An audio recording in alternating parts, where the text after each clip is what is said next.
Hey, you're listening to the Intentional Documentary Podcast. So glad to have you. Around here, I'm gushing over the stories behind the pictures that we freaking love of our own lives. You know, the ones we hold as high value and iconic, because this is where photography meets real life. I'm your host, Marie Moss, and I believe that the best way to approach your photography is through your lens, your way. Through insightful conversations with photographers, I'll explore preserving life with your camera and using what lights you up to grow your brand. Let's get started. Hey, you're listening to episode 32, and my guest today is Jett Walls. You may remember her because she was our guest in episode 3, all about documentary school photography. Today, we're talking about documentary projects in Confluence Magazine. Have you heard of it? I cannot wait for you to learn more. More specifically, the types of projects that we're talking about here are the ones that emulate something you might see in the news, but they're told and photographed by, quote unquote, one of us. Family photographers, those who are into documenting our lives and the lives of our clients who don't have any connections in the photojournalism world. Now, if you're not doing a documentary project, or you don't have one on your radar, or maybe you're like me and you think of the word project and you associate it with work, don't tune this one out. We cover some really cool topics in here that I just know you'll gain and learn something from. And I hope by the end of this that you don't look at documentary projects quite so much like work, but more of a place that starts from play. Now, in this episode, we cover how going from Katie's perception of craftsman to artist was what sparked her love for documentary projects. Then we talk about Katie's process for project ideas. She's done some really cool projects up until this point. Like she's had a lot of experience. So she gives us some advice on what to do when you have an idea. And then we get into the big problem you might face after you execute a really great documentary project and you want that story told that Confluence Magazine is working to solve for you. Then we pivot and go a little bit off topic and talk about starting a bigger business project like Confluence Magazine or Fearless and Framed for that matter. And then we talk about Confluence Magazine's September issue, more specifically the featured project by photographer Felicia Chang, and that has images that were curated by professional photojournalist Ryan Christopher Jones. And we talk about why that's important, which has to do with sequencing like a photojournalist, a really cool topic that is not something that I've even dabbled in very much myself, that I would love to learn more about. So I'm excited for you to hear that part of our conversation for sure. And then we wrap on all things Confluence Magazine. So if you are working on a documentary project, this is how to submit, and also how Confluence is a space for photo editors, photojournalists, and new voices alike. As always, get all the links mentioned in this episode in the show notes at fearlessandframed.com/032. Enjoy the story. Hey, Katie. Hi, Marie. I have to say, I didn't tell you before I hit record.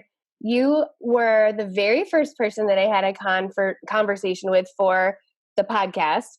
And you are the last person that I'm recording with in 2018. So how cool is that? Like full circle. I love that. And you're the only person who so far has been on here twice. So that's pretty cool. Well, I'm a busy lady. Yeah.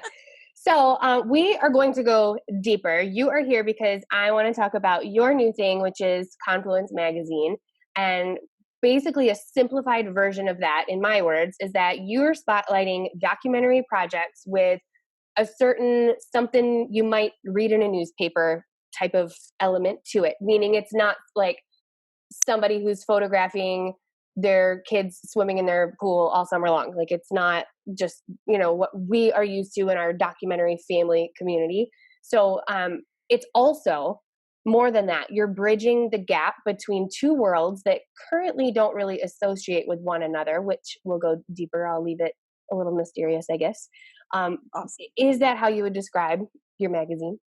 Yeah, that's a good description. A lot of family photographers like us do delve into projects, right? You get you get creative and you want to organize it into something more meaningful.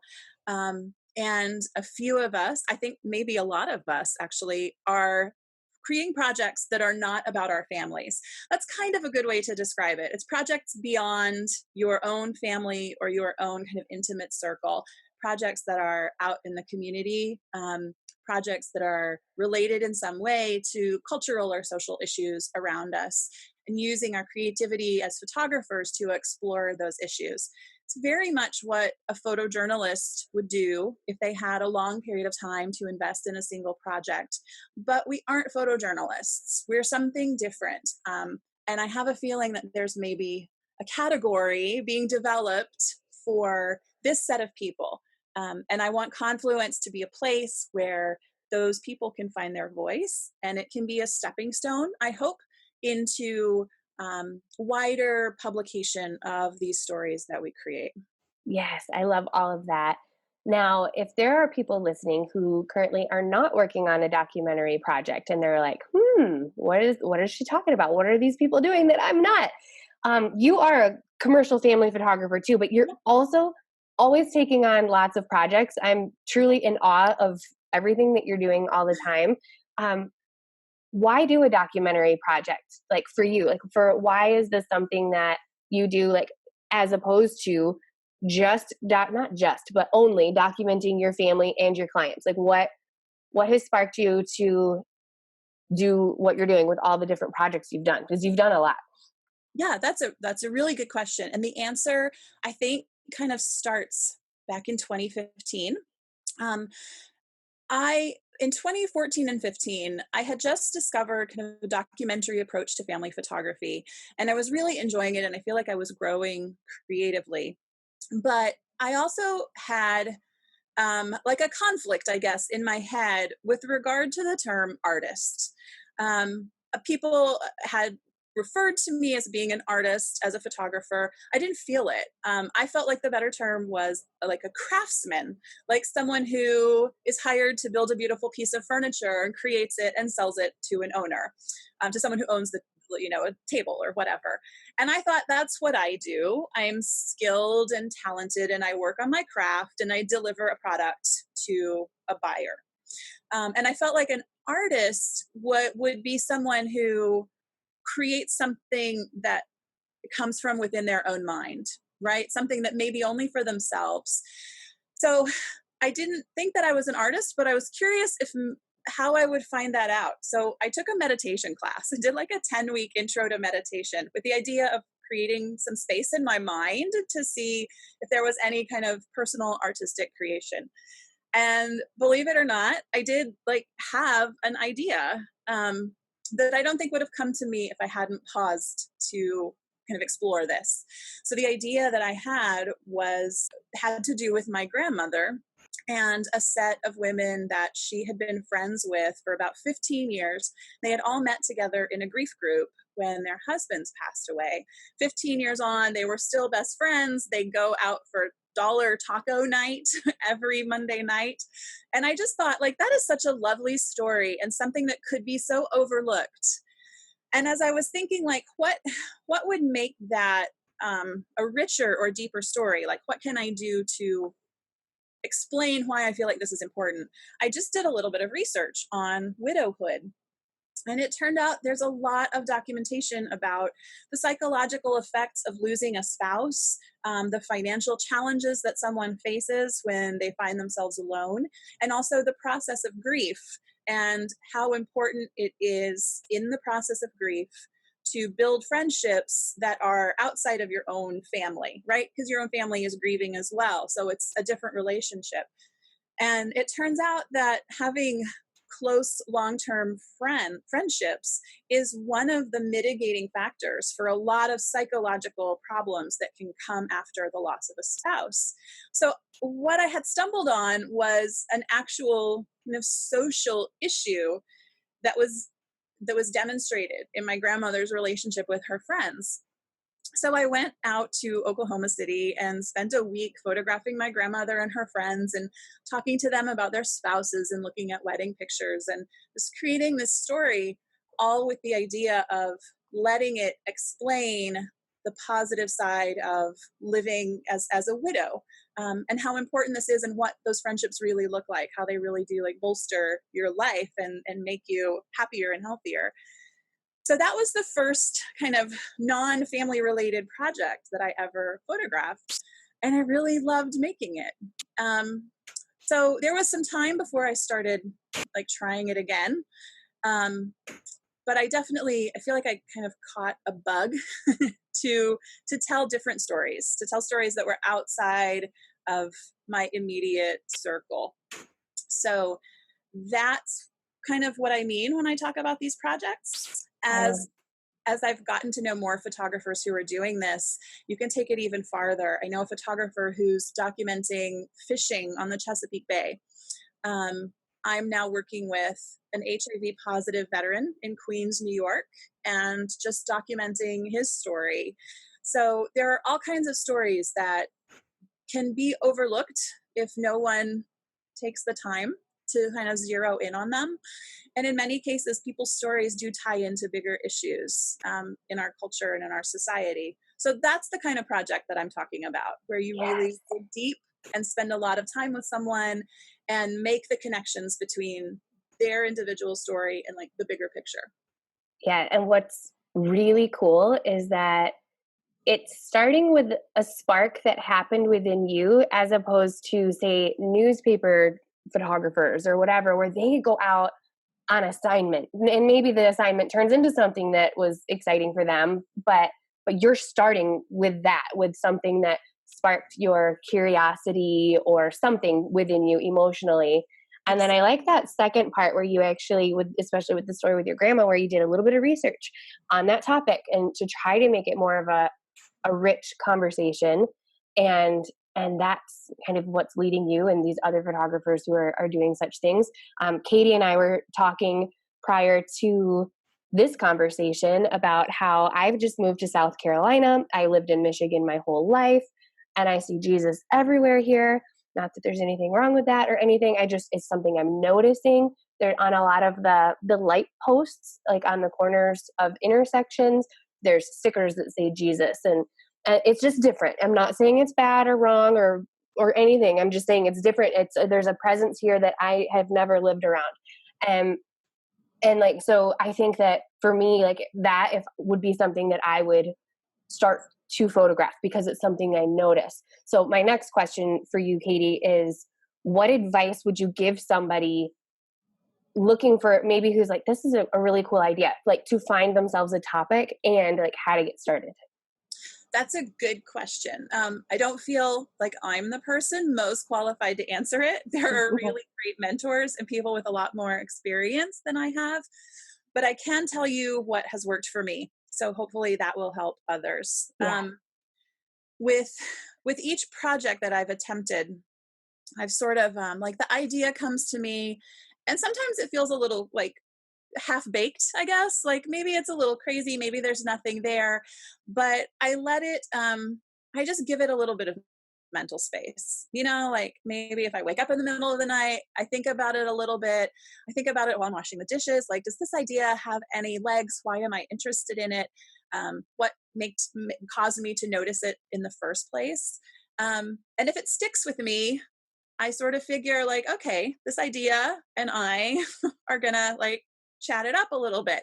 So I sort of take the idea out to coffee. I sit down and think about what kind of pictures would you make around this idea. And one of the things that helps me is if I can't think of what kind of pictures would tell this story, then maybe this idea and I haven't really hit it off. But if I can immediately start thinking of the kinds of pictures that I might make to tell this story, if I can start making a mental shot list, that's my clue that this story and I should spend more time together. So yeah, I start thinking about a mental shot list. And then I think about that list and I think what would it take to get those shots? Is it feasible? Can I do what it would take? If I needed a shot of X, Y, and Z, could I get to the location? Who would I have to talk to get the kind of access necessary? Who would be the characters in this story? What would be the setting for this story? And if I feel like the answers to those questions are doable, then that's how I know, like, okay, I think this is a project that I should try. Maybe not tomorrow, like it might be something a little bit down the road, but for the project that I'm working on right now, I'm doing a year-long mentorship class. And so we're required to shoot a project throughout the course of the class. And I had a few different ideas in my head.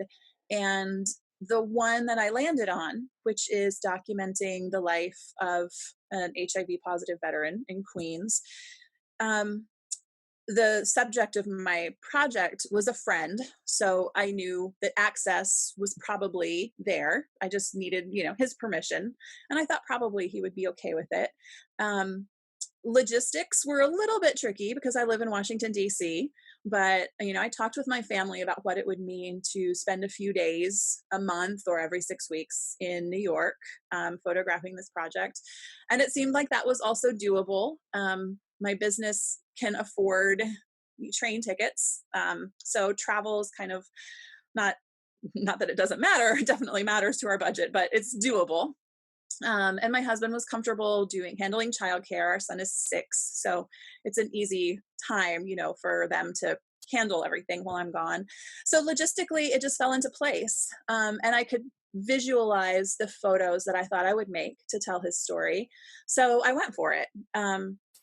So that's kind of my process, and I have 2 other projects on in queue, I guess is the right way to put it, where it's the same thing. The idea came to me, I thought about it for a little while. I could definitely envision the photos that would be made to tell this story. So for them, one of them will probably get started in January, and the other one requires some extensive travel. So that one, I'm just like thinking about my plans, how I would shoot it, and then just like watching for when is the opportunity to actually do the trip gonna come Yeah. along.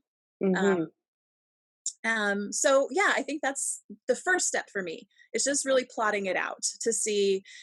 And then if you've plotted it out and you're still excited about it after you do like that grunt work, then that's a good sign, right? If you go through Yeah. all the boring, like writing stuff down, thinking it through, and you're not put off by the work involved, then I think that's also a good sign that you and the projects have synergy.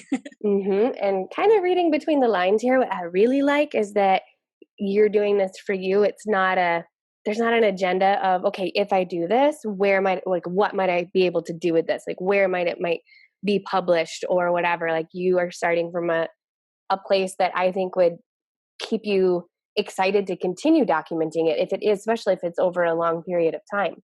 Right. Like, Um, you're really connected to the work. right. I think that's it. Yeah, to feel really connected. But I'm not going to lie, the idea of what happens to it afterwards does come into play. Yeah. And that ultimately is why Confluence exists. Hmm. So Yeah. as you know, Ania Lanyaro and I went to Puerto Rico in January of this year, and we spent a week there, with a local journalist, and photographed families in different regions that had been impacted by the hurricane. And throughout our time there, there was the expectation, I think, largely unspoken, but sometimes articulated, with the people who were sharing their lives with us, that like sharing their story with us, would have a positive impact, right? Like there would be some kind of return on investment for them for opening up and letting us photograph their situation. Um, and it felt to us like, yes, like we're doing good. When people see these photos, people will be moved to understand more about what's happening in Puerto Rico, to be more open to the kinds of things that they need to recover.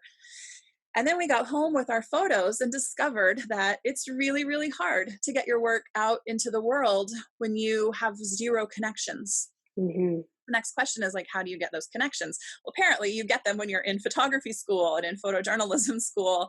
Um, and I thought there could be more of us who are making good stories that should be seen, but without the connections, there's not a pathway for them to be Hmm. seen. Yeah. Um, and it totally makes sense that people would rely on their connections. You trust people that you've met. That's really how the world works. So I have no problem with that being the method. I just needed there to be some way for those of us who didn't form those networks through a schooling experience, to try to get our foot in the door. So that is also how how Confluence came into being. Yeah. Yesterday, I was actually on Instagram because I I have been working with a strategist, and she says one of my downfalls it has been that I have not been making Fearless and Framed more visible. Like I cater to my own audience, and that's about it. I haven't really been on other podcasts, or I haven't even tried. Like I literally haven't really tried to branch out and make connections with other places that could in return send me some wonderful traffic.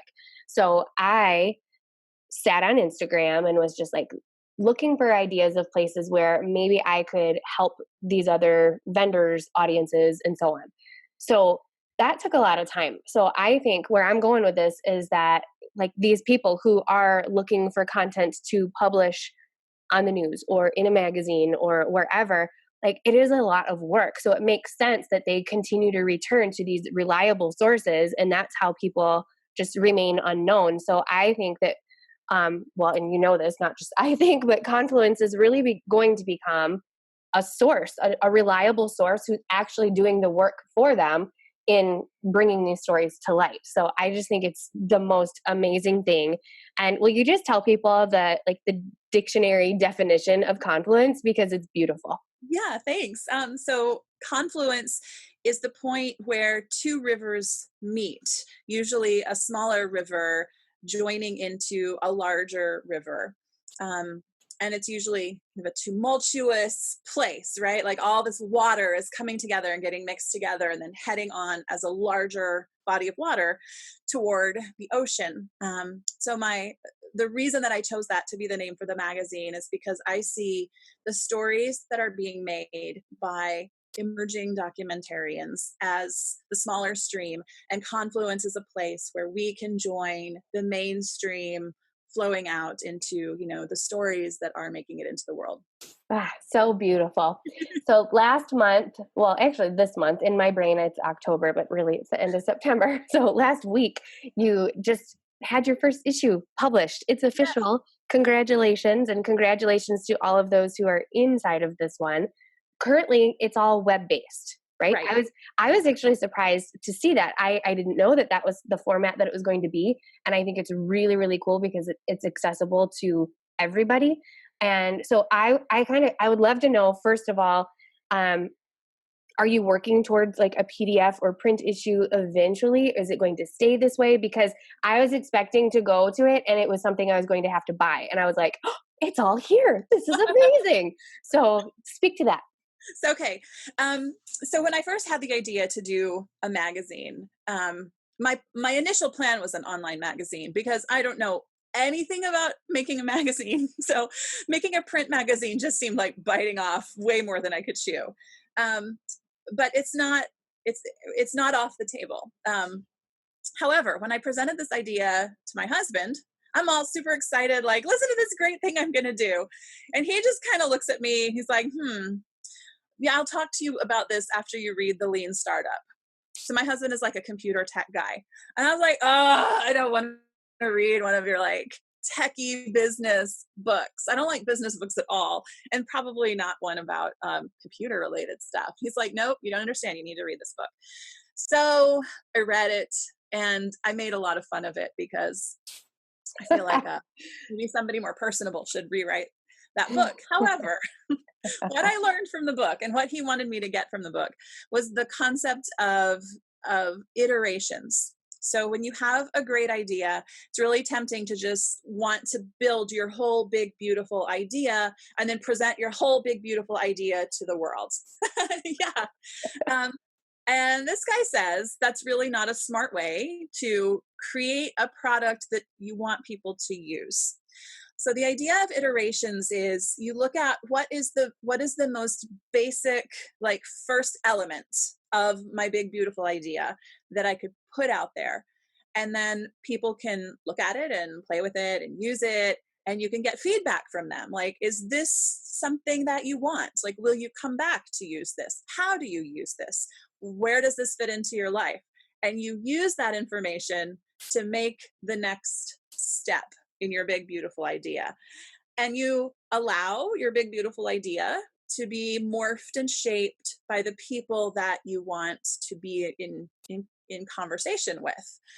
So instead of spending 9 months building my big, beautiful idea, I thought, okay, the most basic thing is the first issue of an online magazine. I can make a website, right? I mean, I'm not a web designer, so it's not nearly as beautiful as I imagine it should be, but I can put together a basic website.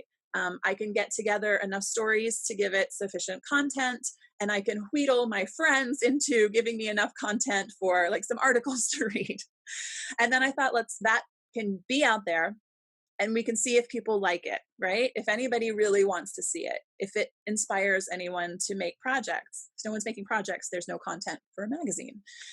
So instead of doing something in April of 2019, which is what I originally thought, I have an issue 1 in September. That's amazing. So yeah, the idea of iterations, that's how issue 1 came to be.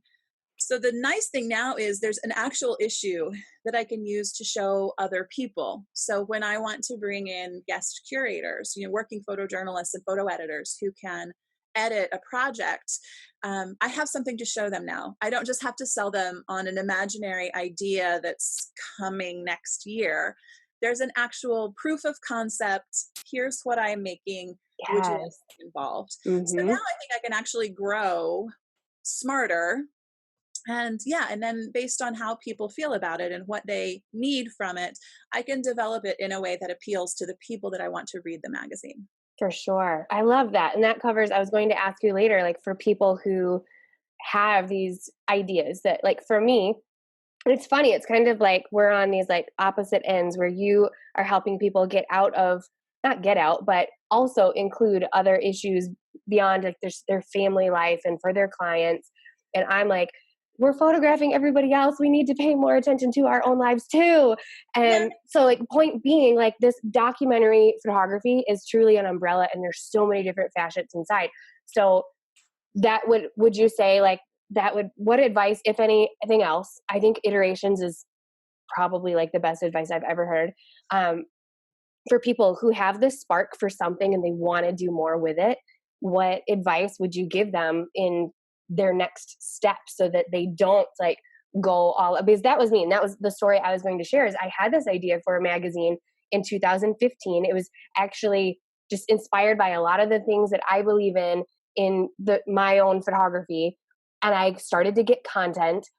People were submitting things, but I really got hung up on, can I really sustain a magazine and getting this designed?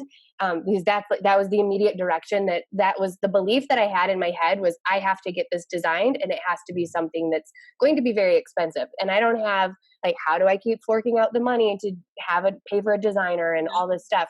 So for people who get kind of hung up on maybe this ideal of what their thing has to be, what would be the advice that you'd give them to get out of that, to accept the first iteration?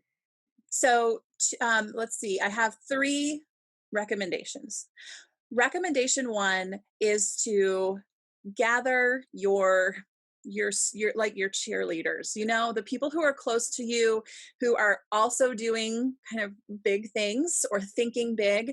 Those are the people who can give you really smart feedback. So gather those people around. I started a secret Facebook group for Confluence brainstorming. So I had that set of people and I could just kind of throw everything that was in my brain in there and get their thoughts and feedback on it. I needed both their encouragement, like, this is awesome, you have to do it. But I also needed them to say, that part doesn't make any sense, or how are you actually going to make that happen? So, gather those people around. And then my other 2 pieces of advice are 2 books. One of them is the one that I just mentioned that my husband made me read, which is The Lean Startup. Just go ahead and laugh at it because it's so bland to read. But you will pull out the important information, which is how to work in iterations, how to structure a project so that you're not killing yourself for one big sink or swim idea. You're breaking it down into chunks, and then you can respond to the way that your users actually use it. The other book that I read, and I literally read it at the same time as the Lean Startup because my brain just needed to shift out of that mindset. I read Big Magic. Oh, yeah. Probably a lot of, a lot of people have read it. And what I loved about Big Magic was that she gives you permission in that book to just run with an idea. It doesn't matter if it's the best idea you've ever had or if it's going to be huge. It might just be a little something, but to let your creativity go free. And she actually describes ideas as like almost like little fairies, like little entities in the universe that choose us. Mm-hmm. And an idea will say, like, I think you're the one that can make me happen. So let's partner. And she talks about like if you don't engage with your idea will just go find another person who can bring it into being. But if you do engage with it, then you and this idea begin kind of a creative dance to see how the idea like makes it out into the world. And I loved pairing the really like bland, factual advice of the Lean Startup with the more what's the right word for it? Just like the dreamy, creative, beautiful, free, Visionary. visionary concepts Mm-hmm. in Big Magic. It made me feel like both things could coexist at the same time. And so that's my advice. When you're tackling a big project and you have an idea, you have to do the down and dirty work, the boring stuff, but you also deserve to feel the energy and the power of giving birth to an idea. Yeah. So yeah, I think both of those things. And then you just need your team around you, right? To cheer you on. Take action. Yeah. Yeah. Yeah, I love that. And just with the Lean Startup, I mean, that's about business, but I think that even speaks to your potential documentary project. Like, because here I am talking about business and making this like this big old magazine, but maybe you have an idea for a project that seems too big for your britches right now, but what is the first like set of pictures that you make for this before Yeah. you go out again and again? So just a little thing. So Yeah. let's talk about your featured story. Is that what you're calling it? The featured story for the issue 1, which is from Felicia Chang. Am I right? Yep. And she basically, the basis of the story was that this family, the Claytons, adopted a girl from China that had a heart defect. She had surgery and they went to China to pick her up. And Felicia traveled with them, which she had mentioned was a different experience for her. She had photographed adoptions before, but not in this way. And to me, like, I was like, well, that's enough. That is an amazing story. Like, how cool. But it actually goes so much deeper. And I'm not going to spill everything because I want you guys to go read the actual full article and see Felicia's work. But the narrative it could be so much more complex because what Felicia says in her words, and again, without telling the whole story here, is that there's a potential controversy around China's one-child policy and where parents have discarded their daughters at overcrowded government orphanage in pursuit of a son. That's Felicia's, I'm like paraphrasing what Felicia says. And then the next paragraph is what really got me, where Felicia wrote about the potential emotional roller coaster that a girl may face growing up believing that she was potentially given away because her biological parents believed a son could bring them more happiness. And I was like, holy shit, this is like so much bigger than not just, but an adoption story. Yeah. I don't know. So this is like the kind of work that is going into this magazine, stuff that we might see in our everyday life, but like there's a layer deeper that would get overlooked, unless people like Felicia and you or whoever are paying attention and putting something bigger in the spotlight. So I think that story is really cool. Is there anything else that you want to add about her story, just for our listeners? Yeah, there definitely is. So each issue will have one featured project and then three projects that are still kind of in the works. The photographer is still working on them. So they're in process and we're just sharing where they're at right now. The idea being, if you're working for a couple of years or more on a project, sometimes you want to be able to share where you've gotten so far. So we want people to be able to see that. But the feature project will always be guest curated by a working photojournalist or photo editor. That's a whole side of storytelling that I don't think we get exposed to as family photographers, is how how photos can be selected and sequenced to provide maximum impact and also to uncover subtleties in the story itself. So for this project, Felicia worked with Ryan Christopher Jones, who's a freelance photographer in New York. He's worked for New York Times and Washington Post and a number of other major publications. He actually started as a wedding photographer and decided that he wanted to be a photojournalist. So I love his story of making that happen. But he's an incredibly sensitive editor. And when I say editor in this sense, I don't mean the post-processing of the photo. I mean the process of choosing which photos will go into a story. That's not something we have to do as family photographers, right? We can throw like 50 pictures into an album and we struggle with that. Like, how do I choose 50 out of 200? So Ryan works in a world where you have to choose 5 out of 200, you know? And they have to have deeper meaning. Each photo has to have absolutely a reason for being selected. So Ryan looked through a large selection of Felicia's photos. She had already culled down to what she liked the most. And what he found in her set of photos, I don't want to spoil it for people because I want them to go look at the feature. And then I want them to read the interview with Ryan, where he explains how he selected the photos. When you think about an adoption story, a mother and a father traveling overseas to meet for the first time, take and bring home their little girl, and she's 3, I think, in the photos. There's a lot there, right? There's a lot of people involved. There's a lot of emotion involved. And the photos that Ryan chose give voice to one of the people in this story in a really amazing and unique way.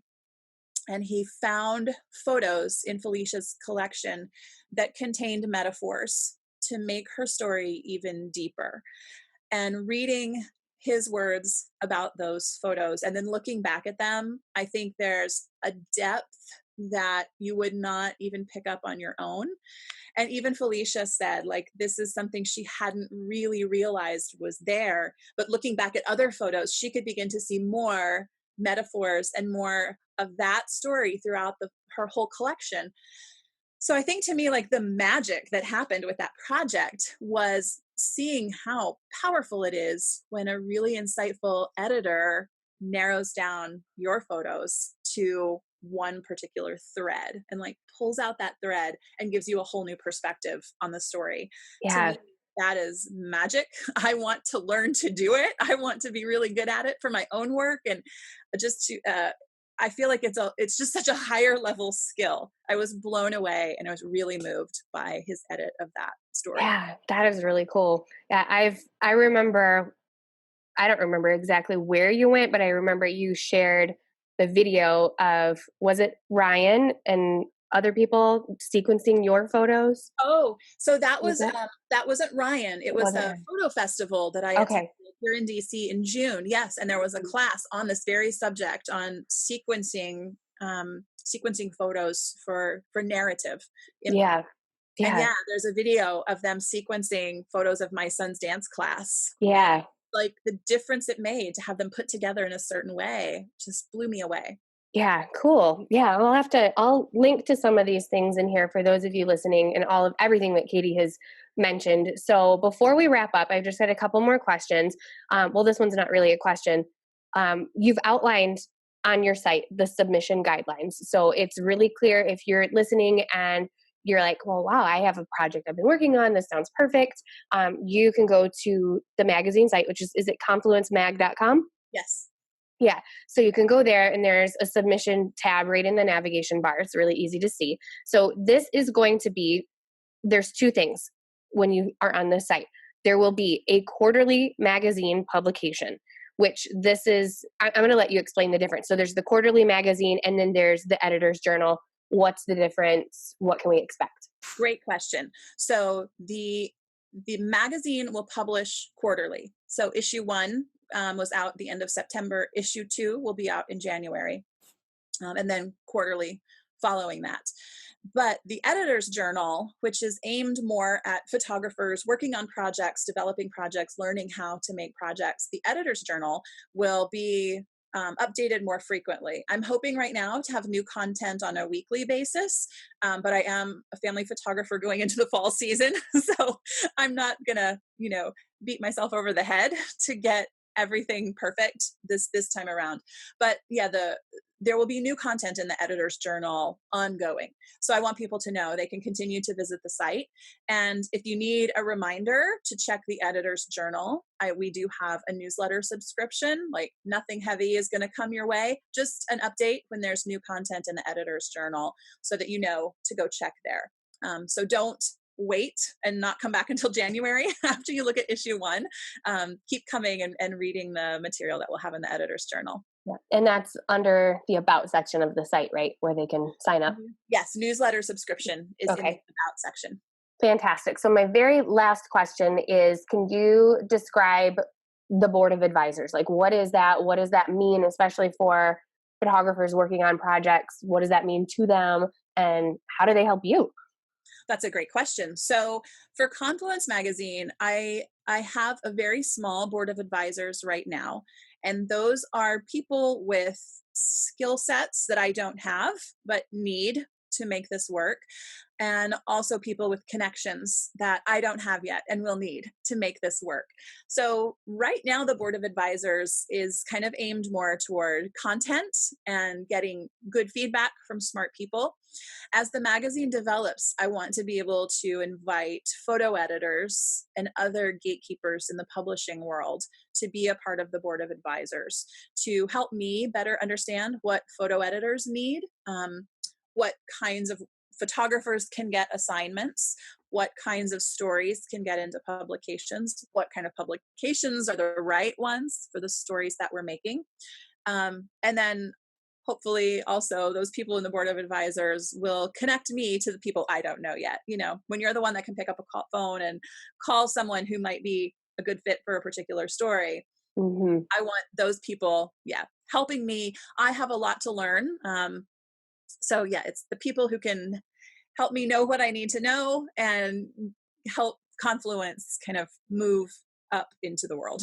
Yeah, I see Confluence like being this like place that's almost like a literary agent or a talent agent, where all of these people who are doing documentary projects who have zero connections, and you're connecting with them with the people who can really put a spotlight on their story and spotlight their stories on their way. Like, that's amazing. Just described what my big, beautiful idea is. So a step at a time, that's what I would love to do. Yeah, well, from one visionary to another, I see all the amazingness in ideas. It's the easy part. It's the lean startup side where I struggle. Right. Iterations from step A to step Z. Yeah. I always joke around it. I always have this thing of, I've got to do it all and I've got to do it right now. Because there's that quote, you can do anything, but you can't do everything. And I'm like, no, I got to do it all. Like, no, I'm going to try for everything. Yeah. I really didn't want to mess this up, if that makes sense. I wanted to do it right. And that often means slowing down and working. Yes. It's so true. That actually, we can wrap, this is like a perfect note to end on. My strategist, I was complaining about how long this email sequence was that I was just writing recently. I was complaining about how long it took me. And she was like, sometimes when I'm kind of in that and I'm frustrated, I just have to tell myself, and this is Kyla Roma who has told me this, sometimes you just got to slow down in order to speed up. And I was like, that is so good. I need to remind myself of that often. It's really true. Give us all the links to Confluence and to yourself, please. Okay, sure. Confluence is confluencemag.com. And then my personal work and some of the projects I've done and a little bit of what I'm working on now is at katiejettwallsphotography.com. And then you can look at like my family stuff at redturtlephotography.com. But just a heads up, I'm in the process of merging Red Turtle into Katie Jett Walls Photography and just trying to be like one person in the world doing documentary work in several different directions. That's awesome. And that's another like good little nugget. I love that you're doing that. It is hard It is. managing all kinds of different spaces. So I love that you're doing that. Awesome. Thank you so much, Katie. Absolutely. Thanks, Marie. Welcome back. I've got a little homework for you, especially if you're not working on a documentary project, but after that conversation, it's kind of the forefront of your mind, it interests you. I want you to explore what that project might be. Katie talked about how her projects started with this interest she had taken in her grandma's grief group. I have an upcoming episode with photographer Paul Giroux, and he talked about, I think he didn't talk about this in the podcast episode. It's been a little bit since we recorded it, but in a talk that he did recently before recording, he had talked about his passion for high school football and how he spent many Friday nights with a local team until they didn't even notice him and his camera anymore, and that was just a project that he pursued. We also published a story on Fearless and Framed where photographer Elizabeth Marquez, I'm not sure, I'm sorry if I'm butchering that last name. Anyway, she did a really cool project that is one of our most commented on stories that we've published. It was called The Souls of a Small Town, and she went around and photographed all the people who are basically iconic in her mind at the places where you would most likely find them, and she just told their stories with her camera. And in this episode, I mentioned how since moving to upstate South Carolina, I've noticed the big Christian presence here, and it's piqued my interest since it's not a culture that I was a part of growing up in Michigan. I've always had a fascination for religion, probably because of it being a bit of a void in my own life, and I have no idea. Like Katie was talking about how her grandma's widow story, like she took it a step further, doing a little bit of research, and she found that there was a social aspect to this story that she could put the spotlight on, where I have no idea what that layer deeper could be for this story, for example. And I just wanted to highlight that because all I know is that it's something that I notice easily. And it's something that moves me because, like I said, I just have a fascination. Like the way that people have so much trust and love for their faith is this beautiful, amazing thing to me. So all I know is, for me, starting a documentary project or covering a story that you might see in the news, to me, like that kind of has like this, I don't know, stereotype in I guess. So, and I just want to say, like, it doesn't have to be this bland, boring story. It doesn't have to mean that you have to be at the scene of a car accident or, something like that. But it can just start from a story that interests you, a story that you might not even know the whole story of yet. And I find that personally to be really exciting. So I just want to highlight all of that.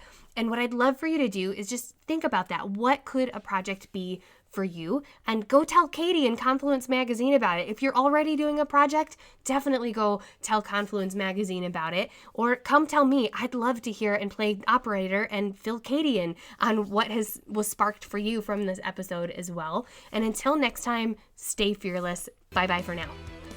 Thank you for listening. If you've got a quick sec, leave a review. Utilize that space to let me know what spoke to you out of today's episode, what questions were sparked from you. Every single time that I hear from you, you spark ideas in me that I put right back into the podcast for you. So it's win-win, right? You can always hit me up over on Instagram at fearlessandframed is my handle.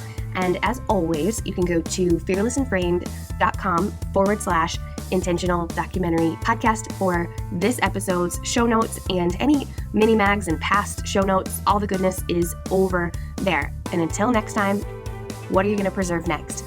Talk to you soon.